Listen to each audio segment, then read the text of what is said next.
So I get up to use the restroom. And since I'm not in a private room, I lock the door behind me.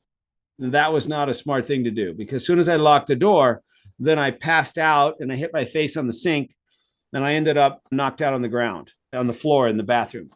And so luckily I woke up, because if I hadn't woke up, I would have just bled to death there.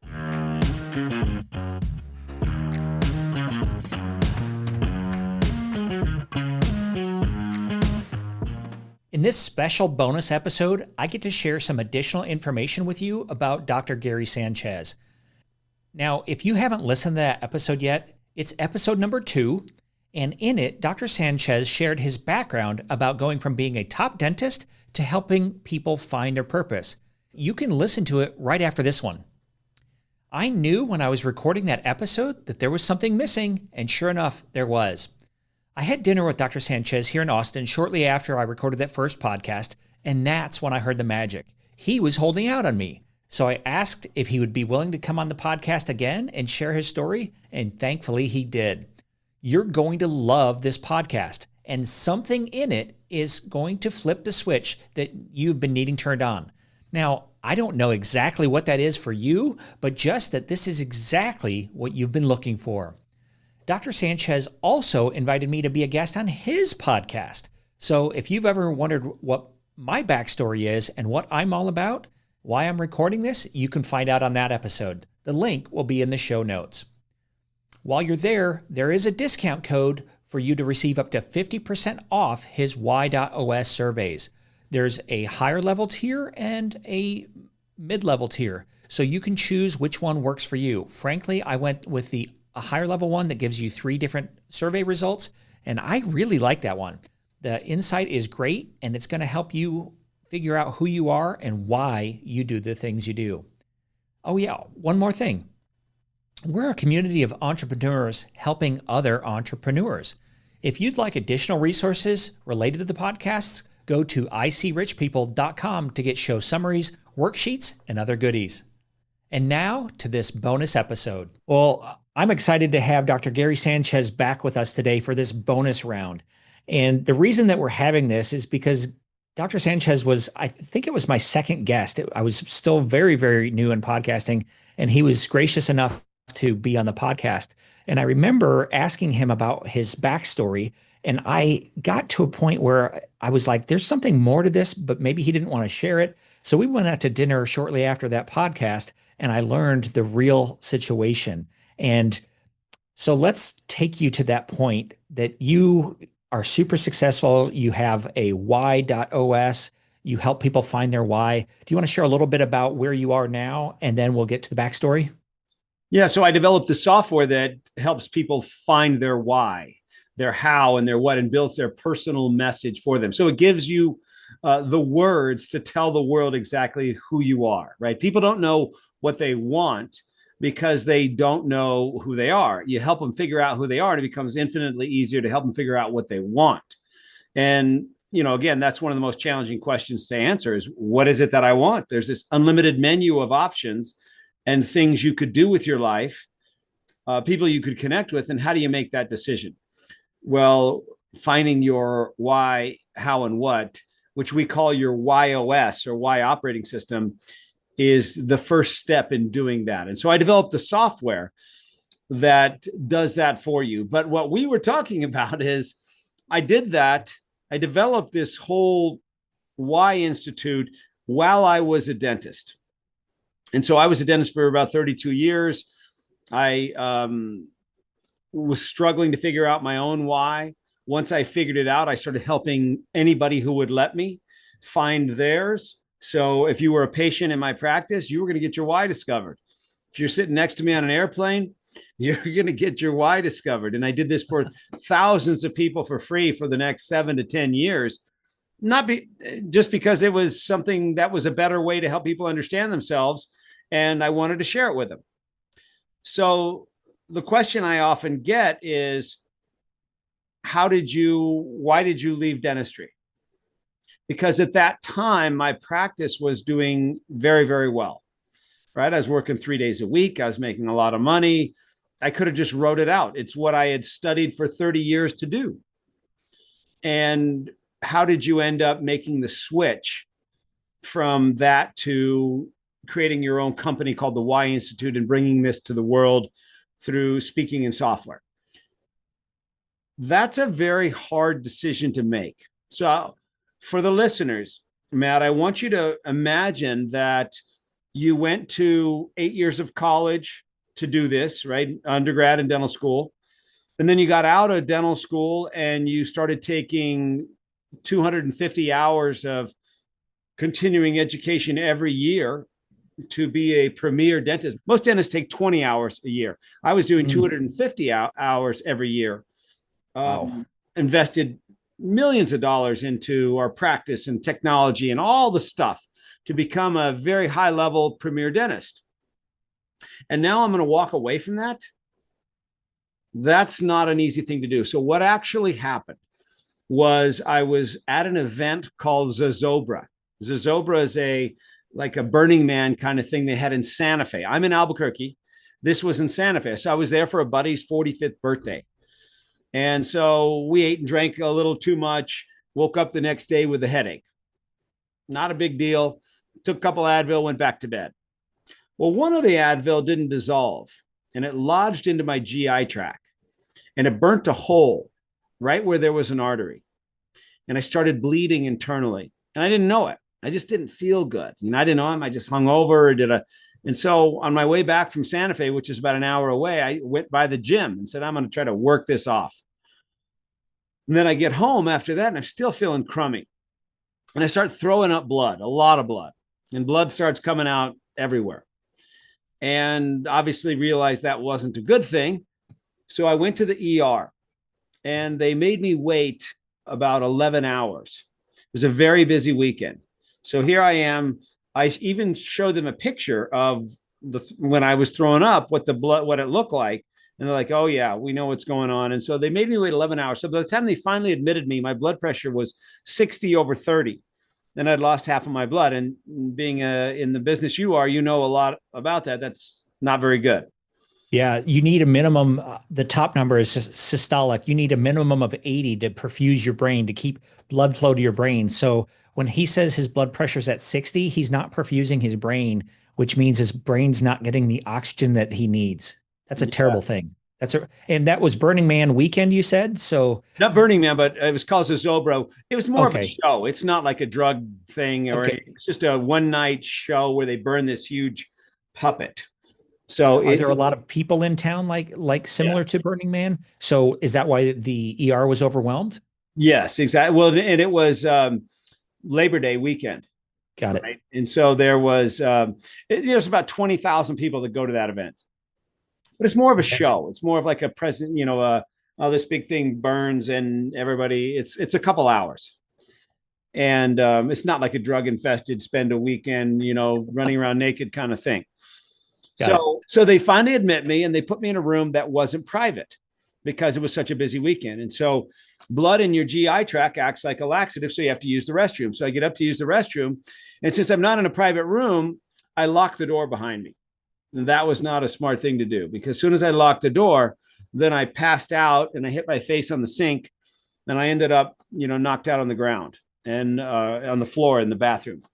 And so luckily I woke up because if I hadn't woke up, I would have just bled to death there.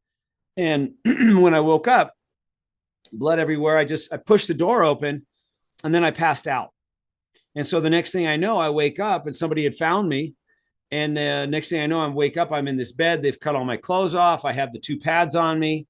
They go to revive me, then off to surgery to try to get to the, they tried to do a scope to try to get to it to stop the bleeding. And they couldn't get to it. Where it was located, they couldn't get to it. And so they just decide they're going to wait. And they're going to do a CAT scan to see if I've stopped bleeding. So if any of you have ever had a CAT scan, they pump all this dye into your arm. But before they do that, they test it. They test the IV to make sure it's okay. And so they use this IV, this saline syringe, and they just kind of force it into your arm. And then I told the guy, man, that doesn't feel good. I don't know if this is in there right. I think you're fine. You're fine. So they start pumping all the dye into my arm and they blow out my arm. And my arm starts filling up with blood clots. And so then the doctor comes in and sees my arm is, very swollen. And he said, we're going to have to do a ultrasound to see where the blood clots are. And so they do an ultrasound and they find out that the blood clots are growing towards my lungs. And so the doctor walks in and says, look, we got to stop those blood clots, because if they get into your lungs, you're going to die. But if we try to stop the blood clots, we can't get to the bleed. So you're going to die. And I said, well, what are we going to do? And he said, I don't know. I don't know what to do. And right then my phone rings, and it's a buddy of mine who's a cardiologist at that hospital. And he said, hey, Gary, I didn't even know you were in here. He said, I don't like what they're going to do. He said, I'm going to take over. I'm going to monitor everything. I'm going to be there for you. And so I was in the ICU for 9 days. If any of you've ever been in the ICU, you know what that's like. I learned a lot of crazy stuff happened to me, blood and everything bad that could happen to you happened to me. Blood infections, losing my consciousness, hitting my head. I could go on and on and on. All the things that you don't want to have happen to you happened to me. And so eventually I had to go to bed one evening with an IV of heparin, blood thinner, to stop the blood clots and hope that I didn't bleed. And luckily, this is amazing. And I'm going to break this down because as a paramedic, I completely understand what's going on. And I want to make sure that our listeners do too. So if you think about a blood clot, that's like a bunch of inner tubes coming together. It's kind of like a log jam, right? I mean, you know this because if you've ever had a cut, it stops bleeding. So that's one problem. The other problem is he's bleeding internally. And so when you give something to stop the clots in the arm, the counter factor is that it's going to cause more bleeding in your esophagus. So you really were knocking on death's doorstep. It's like the little, devil guy with the sickle, the Grim Reapers standing on both sides of you, trying to see who's going to collect first. Is going to be the blood clot or the bleed? Yes, that's exactly how it felt. And in my own mind, I kept thinking, I'm going to die from a frickin' Advil. Are you kidding me? That's how I'm going to go out. I wasn't having any pain. I didn't feel anything. It's not like I'm sitting there in excruciating pain wanting to get out of the pain. They're just telling me we can't do anything for you and you're going to die. And that's not a good place to be at all. And so when I went there's a whole lot more to the story that I could tell you, but once they figured out that I could take the blood thinners and not bleed, that's when they were able to treat me with blood thinners, and I was able to get through it, stop the blood clot, the bleed didn't happen, and I was able to get out of the hospital. So a lot of stuff happened to my brain during that time. I ended up having to go to Indianapolis and have these scans and go through all this testing. I was doing stuff like, I'd show up to work with 2 different shoes on. I was turning the alarm on everybody when I would leave at lunch. Just stuff that was way out of character to me. And it got so bad that I didn't even want to talk. I couldn't remember people's names. I couldn't put words together. I could see out of the corner of my eye in our team meetings in the morning that they couldn't even understand what I was saying. And I could see them looking at each other like, what is he talking about? And so stuff wasn't working quite right. Ended up going to Indianapolis, like I said, and went through all these tests and found out that it was really all due to PTSD, which I thought, wasn't even a real thing until now I'm in the middle of it. And then I realized it is a real thing. And once that I was okay. You went from being one of the top dentists to somebody who's incoherent in a meeting in just a matter of days. Yes. Or weeks. All from this one sentinel event, this one pill. When you took that, were you having a headache? And if so, like how bad was it that you're like, hey, I needed to pop something? Just after I just had like a hangover from it was just a casual thing. Yeah, it wasn't a big deal.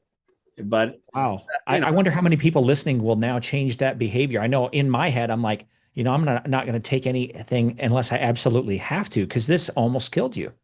Yeah. And I rarely take anything. It's not like I pop, Tylenol and Advil all the time. Rarely do I take anything. I don't even drink very much. Right. And the doctor, the cardiologist, called me when I got out of the hospital. And he goes, hey, Gary, I couldn't tell you this when you were in there, but most people don't make it.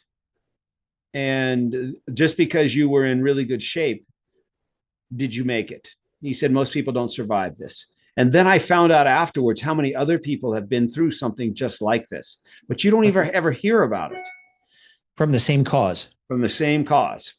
Wow. So your life is going pretty nice and boring. You're making lots of money. You're comfortable. You're working 3 days a week. And then this event happens. And that was your big reason why you changed. Is that right? Yeah. So when I finally got back to my practice, one of my patients who was in his mid 80s took me aside and he said, "Hey, Gary, you got a second chance on life here."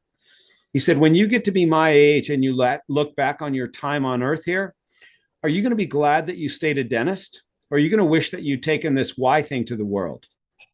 And I said, "I'm going to wish that I'd taken this why thing to the world." And he said, "Well, then you know what you need to do." And so that's when I walked away. I didn't know what I was doing. I didn't know anything about speaking on stages, I didn't have the software. There was no software. I didn't know how to build it. I didn't know any of what we're doing now, but I knew it's what I should be doing. It's where I will find the most fulfillment, the most fun, the most energy. I had unlimited energy for doing it. And so, does finding your why necessarily make your life easier? No, it doesn't. Could it, and most likely will it? Yes. But could it make it more challenging? Yes. And in my case, it did. I could have just wrote it out, right? I was doing great. I had 4-day weekends every week, but it's not what I was supposed to be doing with my time here.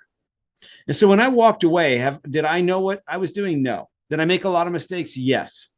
Did I waste a lot of money? Yes. But man, has it been fulfilling. It has been so much fun. I've had unlimited energy for doing this. And so the direction was not clear. The path was not clear, but the why was clear. And for those of you who may not know your why, can you briefly tell us what that is and why that's important in this story? So your why is why you do what you do everywhere you go. Why you were put on earth. What were you put here to do? What is that special thing that you have? And so for Matt, his why is to contribute to a greater cause, add value, have an impact on the lives of others. He wants to help. He wants to be that pebble that starts the ripple effect that goes on in the lives of others. So put Matt in a place where he gets to do that. And would you like to do that, Matt? I would totally love to do that.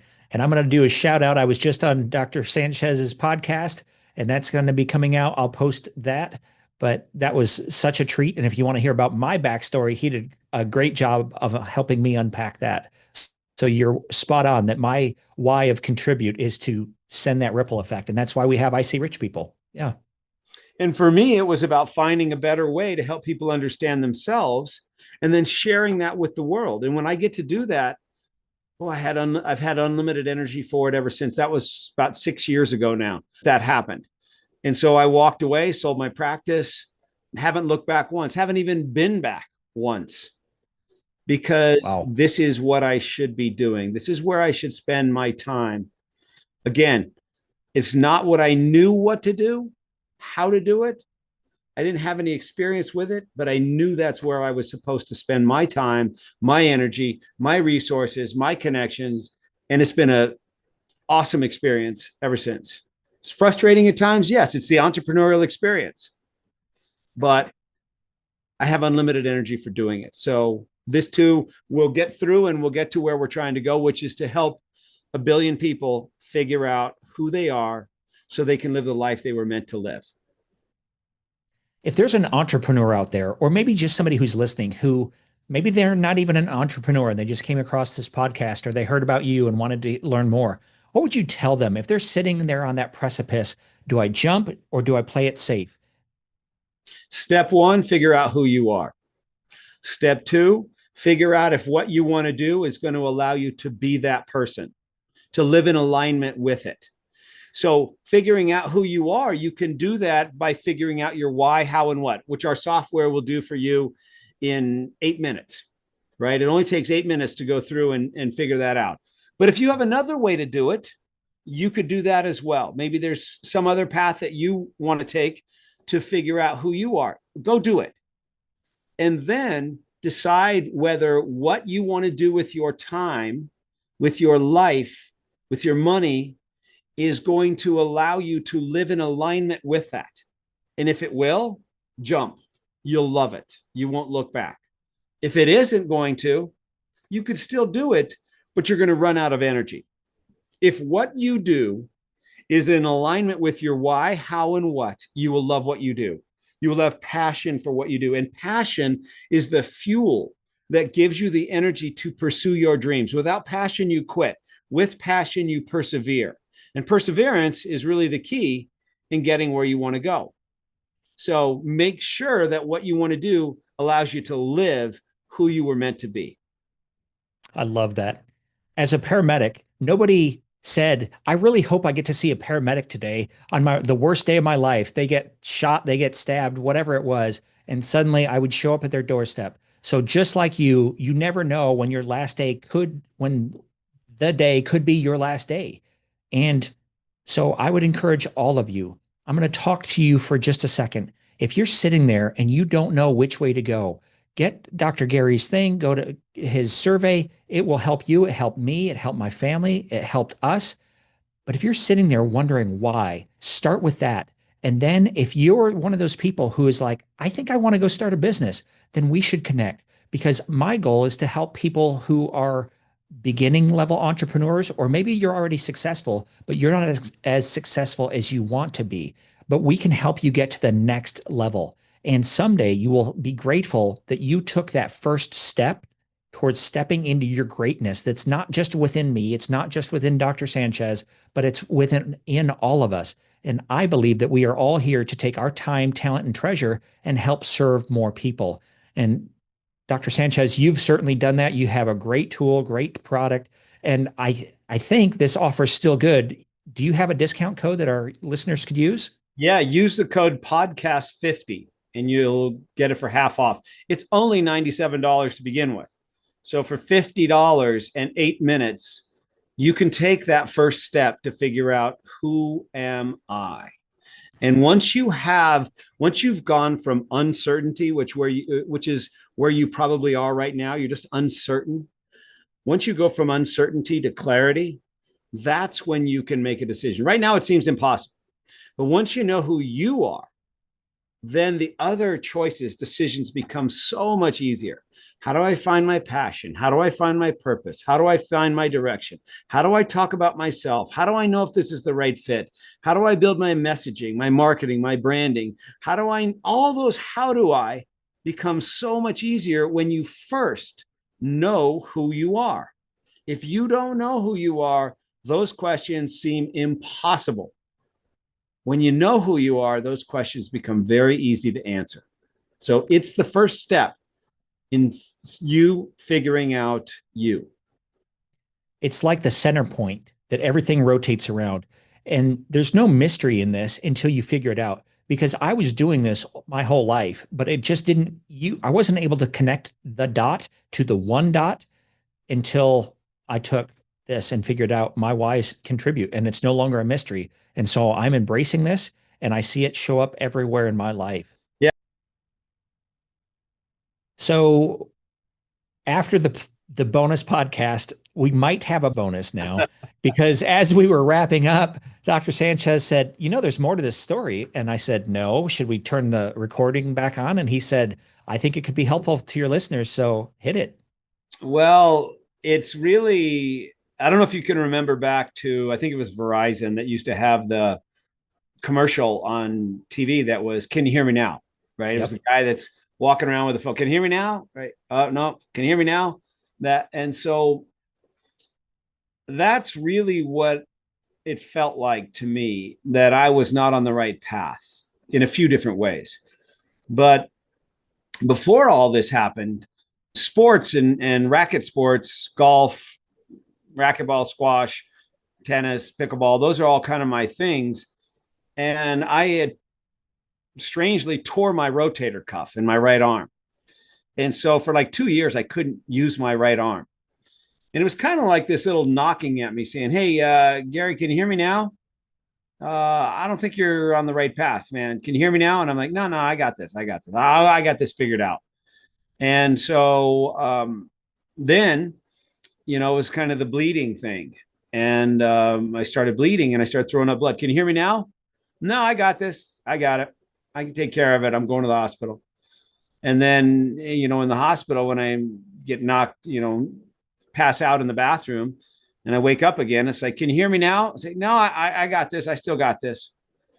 And every step along the way, I kept in my own mind saying, well, I got this. I can handle this. And another kind of crazy thing had happened to me right before. My entire life, I'd always weighed the same. Didn't matter. I eat 3 pizzas or nothing at all. I always weighed the same, 165 pounds. But right before this, I put on 17 pounds.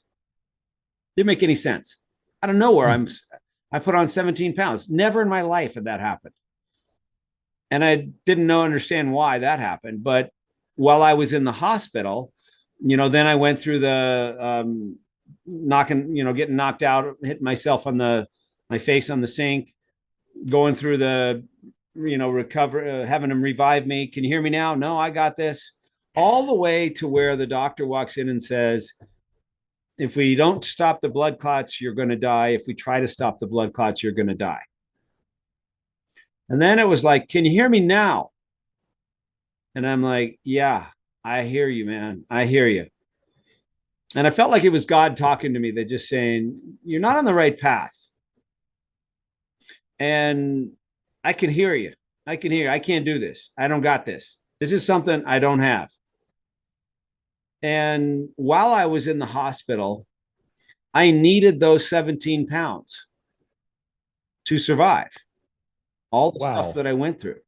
And when I walked back out of the hospital, those 17 pounds were gone. Really strange. A lot of things happened. So when I was in the hospital as well, there was a prayer group started by my wife and my daughters. And I had thousands of people praying for me. And I don't know if you, Matt, or any of the listeners have ever had thousands of people praying for you. No. Praying for somebody else, okay, but praying for you and what that feels like, being told, I want you to know there's thousands of people in our church right now. They're praying for you all over the country. They've spread this around. There's all these people praying for you. And I'm like, really? Gosh, dang. It's like, I can't let them down. I can't. There's no way I can let them down. So did you feel, what other ways were you feeling that? Was there anything very humbling? Okay. Right. It was, I'm typically I got this kind of person. I can handle it. Whatever it is, I can handle it. I'll stay calm. I'll get it done. I'll get it handled. But when I was told you're going to die and I couldn't do it on my own, and then I had all these people praying for me, it was just it was kind of like they wrapped it around me. They were wrapped around me, helping me when I'm not so good at asking for help. And I'm not so good at accepting help. That means I can't do it myself. And it was definitely an awakening to the fact that I was not on the right path on a few different things. I wasn't on the right path with where I should be spending my time. What I'm doing is not what I should be doing. And it took something like that kind of a smack in the face, for me to make that decision to leave something I'd worked so hard at and knew so much about and was an expert at and had a successful practice doing, to walk away from that to something I know nothing about, had no idea what I was doing, no idea what was going to happen. It took that for me. But for those of you that are listening, hopefully you don't have to go through something like that. Maybe you can learn from what I went through to be able to realize if you're not on the right path. Maybe realize where you should be spending your time while you can. Because like Matt says, you never know when your last day is coming. Nope. And it took a lot for me. Maybe I'm just slow, or, think I got it all figured out, which I didn't. Maybe I needed to be humbled. needed to be humbled, you said? Yeah. Do you think you were too comfortable in your life and didn't want to give that up? Because I'm guessing at some point you're sharing this with thousands of people on airplanes and friends and patients. So you knew that there was a bigger stage for you, but you were not accepting of that or not willing to take that risk or that next move. Fear. Fear. No, Yep. there's no other way I can think about it is I knew what I could do, should do, ought to do, want to do, might do someday. It's in the future, but not right now. Not right now. I got too much else on the line. If I just get to then, and I wish I would have done it sooner. If I could I go think back, I would do it way before when I did it. But I didn't have someone poking me to do it. And now then it became so obvious, especially when that guy said to me, when you get to be my age and you look back on your time here, are you going to wish you'd stayed a dentist? Are you going to be glad you stayed a dentist? Or are you going to wish you'd taken this Y thing to the world? I knew that's what I should do. I knew I had figured out something that was super valuable that people have been trying to do forever. I knew it, but I was too scared to go all in. that's a really common emotion of being scared. And Andrew Murdoch was recently on my podcast and it just released this week. And the idea that he shares is Andrew Murdoch is a YouTube person whose life was saved by a YouTube person. He got into a very dark place. And the thing that turned his life around is somebody telling him, when are you going to hit record? And what happens to those people who you haven't helped or saved before you hit record? And it was that kind of life changing moment in his life and your life. And multiple guests have hit rock bottom in some way, shape, or form. And a lot of times we think things are happening. Oh, no, sorry. So I guess we're still here. My okay. So let me continue. We think that things are happening to us when they're actually happening for us. And so maybe what's a bad thing, I know are we on time here? Do we need to go? So what you think is happening to you is actually happening for you. And so you were gaining weight. That was happening for you, not to you. There was an event that needed to happen in your life, and the God or universe or whoever you believe in, our listener, was helping Dr. Sanchez so that we could be here right now having this conversation to, again, hopefully help you with whatever your next step is. If you have been hesitant, if you have been fearful, you need to understand we all have felt that. I have not wanted to hit record. I have not wanted to publish or share things that I want to. But when we become vulnerable, people trust us. And when we are willing, we become able. But a lot of times you just need to take that first scary step and get through it as fast as possible. Well, this bonus material was excellent. Is there anything else that you want to add? I know there's a lot to this story. I have a few more minutes if there's anything else. I guess I just would like to talk to the listener and just encourage you to figure out who you are, figure out once you know that, it'll become very obvious to you what you want to do. And I want to encourage you to just go for it because it's not going to be easy no matter what you do. Well, it's not going to be easy staying where you are now, but you'll have so much more fun, fulfillment, enjoyment. You'll be doing, when you see that person that's doing what they're supposed to be doing, that can be you. But it is scary. And don't put yourself through what I went through to be able to make that choice. Hopefully you can see all of us have gone through that. Everybody has the fear and you can do it just like we can do it.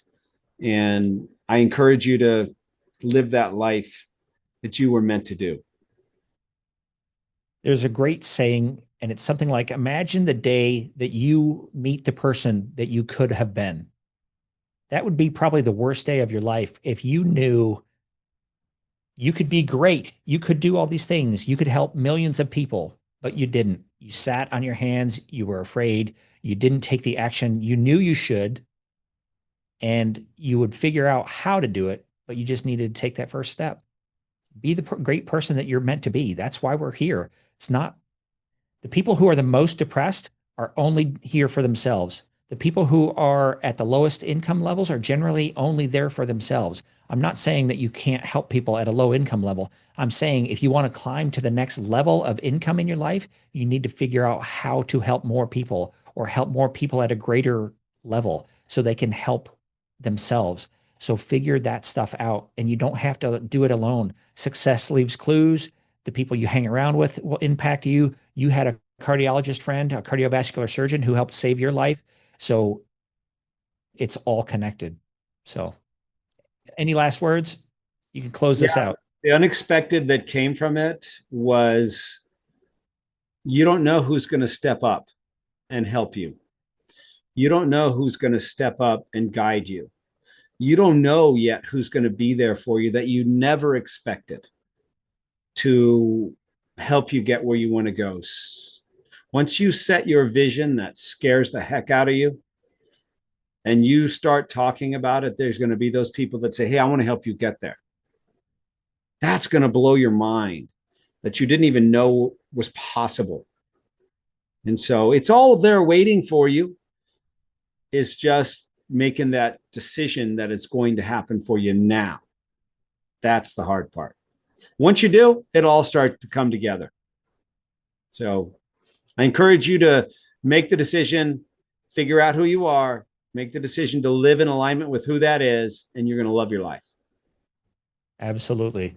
This is great advice, Dr. Sanchez. I think you and we could probably do another hour on just this one thing and help even more people. So maybe we should get together and do a class or a seminar or something like that.